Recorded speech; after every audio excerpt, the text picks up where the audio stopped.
வழிப்பறி வழக்கில் கைது செய்யப்பட்ட 2 நபர்களில் ஒருவருக்கு 14 ஆண்டுகள் சிறை தண்டனை மற்றும் ரூபாய் 10,000 அபராதமும், மற்றொரு நபருக்கு 12 ஆண்டுகள் சிறை தண்டனை, ரூபாய் 10,000 அபராதமும் விதித்து திண்டுக்கல் மாவட்ட விரைவு மகிழா நீதிமன்றம் தீர்ப்பு.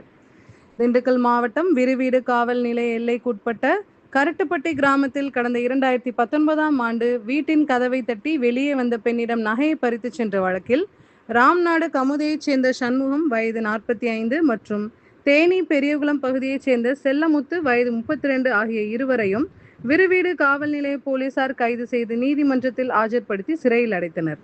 இந்நிலையில் இவ்வழக்கு திண்டுக்கல் விரைவு மகிழா நீதிமன்றத்தில் நடைபெற்று வந்த நிலையில் திண்டுக்கல் மாவட்ட காவல் கண்காணிப்பாளர் ஜெயக்குமார் அறிவுறுத்தலின்படி விரிவீடு காவல் நிலைய ஆய்வாளர் சரவணன், நீதிமன்ற தலைமை காவலர் கோமதி மற்றும் அரசு வழக்கறிஞர் ஜோதி சீரிய முயற்சியால் திண்டுக்கல் மாவட்ட விரைவு மகிழா நீதிமன்ற நீதிபதி இவ்வழிப்பறி வழக்கில் முதல் குற்றவாளியான சண்முகம் என்பவருக்கு 14 ஆண்டுகள் சிறை தண்டனையும் ரூபாய் 10,000 அபராதமும், இரண்டாம் குற்றவாளியான செல்லமுத்து என்பவருக்கு 12 ஆண்டுகள் சிறை தண்டனை ரூபாய் 10,000 அபராதமும் விதித்து தீர்ப்பு வழங்கினார்கள்.